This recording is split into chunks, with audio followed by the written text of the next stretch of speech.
Həmişə haqqını istəyəcəm, həmişə. Ömrünün sonuna görə. O haqqı almayana qədər mən əl çəkməyəcəm.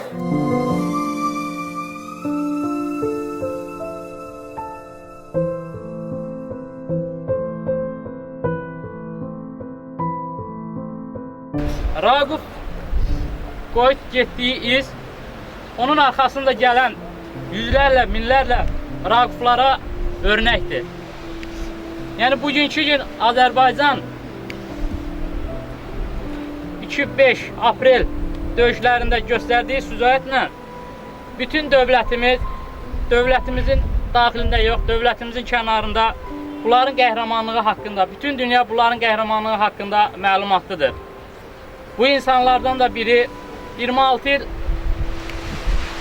öz canını, öz qanını, vətəninin xidmətini əsirgəməyən, xalqının igid oğlu, mən bir evin demərəm, bir elin oğlu Polkovnik Leytenant Raquf Orucov İbrahim oğludur.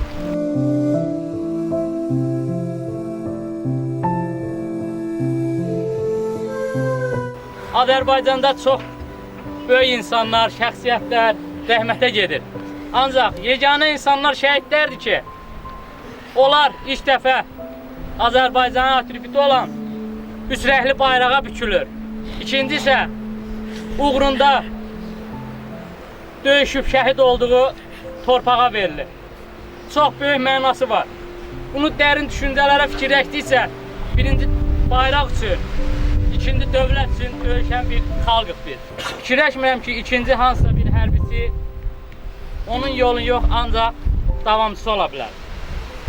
26 il vətəninə sadiq xidmət etmiş, bütün xidmətləri ön cəbhədə olmuş.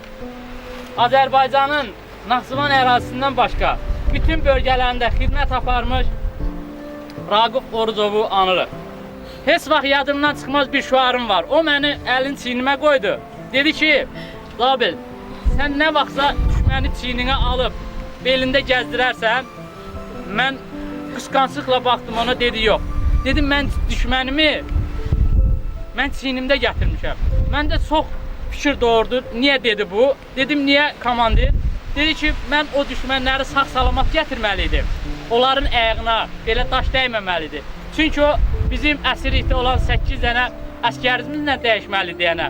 Mən düşmənimi çiynimə alıb məsafəni qət eləməkdən ötəri onları biz gətirmişik.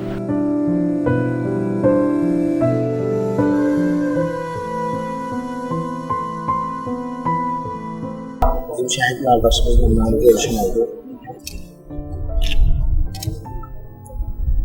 Bizdə başlayıb zamanı görüşürüz.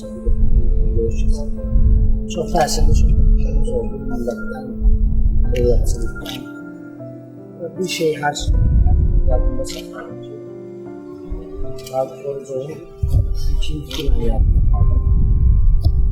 Yanında Azərbaycan qanı baxan insan, nə qədər ki, ermənilər bizim torpaqlarımızı işğal edib, biz də azadlıq yaşamırıq. Biz Azərbaycanda heç bir zaman başımızda şərəfli həyat yaşayırıq. Sözlər mənim həzimdə yadımdadır. Tez bir zamanda Allah təala etməsin qayda və axır ki bizə şərəfli həyatına yolsun. Biz də dövlətdən, millətdən, torpağımızdan qıraqda başımıza qoyuq. Bugünkü günü belə bir söz var, gücüdürlər adı da var. Görsün şəhətlərini onlar bizlənirlər və onların belə üstü ayaqlayıb, belə qəhrəmanlığı bizlərə nümunədir ki, yəni ki, gələcək nəsil, biz zamanlar bilmək ki, heç zaman işğal altında olan torpaqlarımızı yaddan çıxartmalıdır. Fikirləşməli ki, şəhərlərimizin qanı hədər axmır. Ona görə də həmişə çalışmalıyıq ki, qəhrimiz hər zaman Qarabağın qayıtmasını fikirləşməliyik. Həqiqət bir də bütün şəhərlərimizə rəhmət. Deməli, 2002-ci ilə qədər mən bir yerdə xidmət eləmişəm. O mənim dövrlərdə bölük komandiri, sonra isə kəşfiyyat rəisi vəzifələrində çalışıb. Onun göstərdiyi bütün bu qəhrəmanlıqlar demək olar ki, mənim gözüm qarşısında bizim onunla bir yerdə düzdüyümüz əməliyyatlar nəticəsində yerinə yetirilir. Orucov Raquf haqqında çox danışmaq olar. Yəni, mən ondan qısa bir danışardım ki, Orucov Raquf heç kimdə olmayan 4 bir xüsusiyyət var. Birinci, Orucov Raquf haqqında kimsə adın onun eşidəndə ilk sözü olacaq kəşfiyyatçı, ikinci sözü olacaq tələbkar zabit, üçüncü olacaq yaxşı zabit, dördüncü olacaq ki, yaxşı bir insan.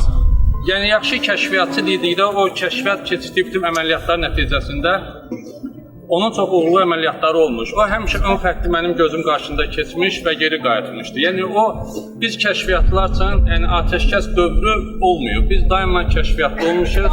Kəşfiyyatda olan dövrlərdə də o ön xətti demək il ərzində fikirləşin bu adam bu zabit 7 il əgər kəşfiyyat bölüyünə rəhbərlik edibsə, kəşfiyyat tabına rəhbərlik edibsə, hər ildə də bu 4 dəfə düşmən arxasından keçibsə təxminən bu 28 dəfə edir. Bu həmişə bu keçdiyi dövrlər zamanı kəşfiyyata gülərək gedib və gülərək qayıtmışdı. O gülərək gedib, gülərək qayıdanda həmişə deyərdim ki, niyə görə gülə-gülə gedirsən? Niyə gülə-gülə gedirəm ki, ölümə gedirəm? Yəni orada məni heç də nə gözlədiyini deyə bilmərəm. Ancaq geri qaydanda gülə-gülə gəlirdi. Dedim, niyə gülə-gülə gəlirsən? Deyərdi ki, bütün şəxsi heyəti sağ-salamat özümlə bir yerdə gətirdim. Bu, bunun bir kəşfiyyatçı kimi olduğu bir xasiyyətdir.